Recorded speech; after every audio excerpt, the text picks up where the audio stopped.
Have you ever had the experience of going to something, an event, a gathering, a group, and leaving feeling anything but satisfied? Where you're just like, not what I wanted. I have that experience frequently. I remember going to a conference last summer and I was like, they should be doing this, and like, wait, what about that? And you're like, missed opportunities everywhere. People don't go to conferences to get more information. Like, we can watch almost anything we want online and read books. Like, we're going to engage and to feel the energy of people and to network, to collaborate, to meet people who are like us.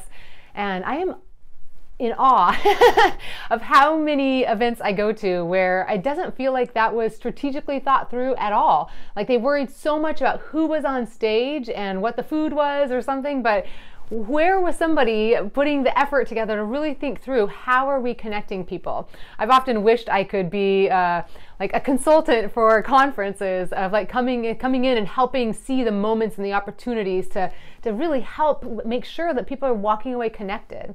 It happens in online groups. I'm a part of an online group, and I'm kind of like, we join because we want to meet other people in a similar thing and talk about things and brainstorm.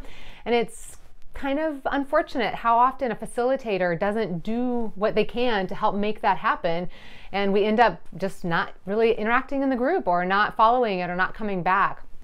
This happens even in even at networking events. Ironically, we go in order to network, like they're called that, and yet how many times have we walked away with business cards and never interacting with anybody from there again, feeling kind of I don't know how you feel. When I leave many of those, I feel kind of like, that was exhausting and not really the connections that you're looking for. And I don't begrudge all of the hosts, the organizers, the facilitators. I am so grateful, and I always just say thank you, bless you for having the desire, the intention, for trying to pull us together in this way.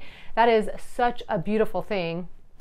And we haven't been taught how to connect people, what bonds a group of people together, what really helps foster relationships when we all gather at events and groups and associations and clubs and online communities and coaching circles and support groups. There's so many ways that we gather. And often we gather with just we think we just need to figure out when is this group meeting and who are we inviting and how are we inviting, and then just what's the structure.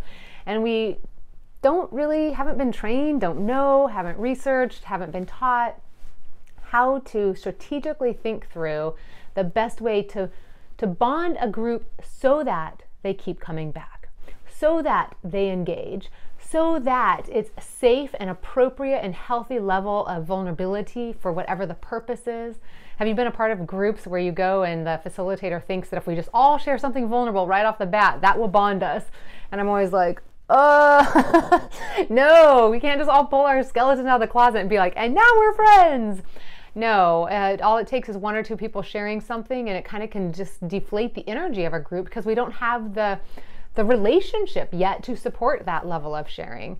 And so one of the things I'm super excited about doing in this upcoming year is taking what I know about relationships between two people and transforming it into what we know about relationships between a group, between community, in a tribe. And I am super passionate and committed this upcoming year to supporting, to equipping, to networking, to mentoring, doing everything I can to help those of us who are out there trying to make community happen. Bless all of us for having the desire, the hunger, the willingness.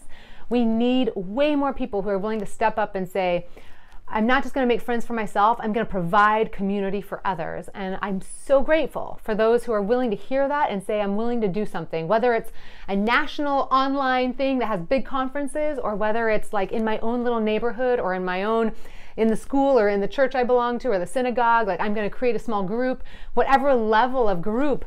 I'm so grateful, and what I want to do now is teach and support you and connect you with others who are doing likewise, so that together, all of us who are community makers can thrive and succeed and reach our goals and effectively bond our people in such a way that they keep coming back, because that's what I want. I want people to keep coming back, because that's what will solve the loneliness epidemic, is people in community so glued there, so grateful to be there, so known and so seen and so valued, and they feel like they belong.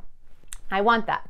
So if you're a community maker and you are up for reevaluating how you're doing community, if you're somebody who wants to start a new community or a new group, somebody who's even just willing to incubate an idea and think through what you could do to help make community happen in this world, then let me know, because I am starting the Community Makers Circle on February 4.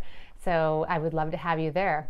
And to all of us, wherever we go, in whatever community we step into, whatever experience, wherever people are gathered, may we show up with the intention to at least create a little meaningful connection and gathering in group and wherever we are, even if we can't control the big thing.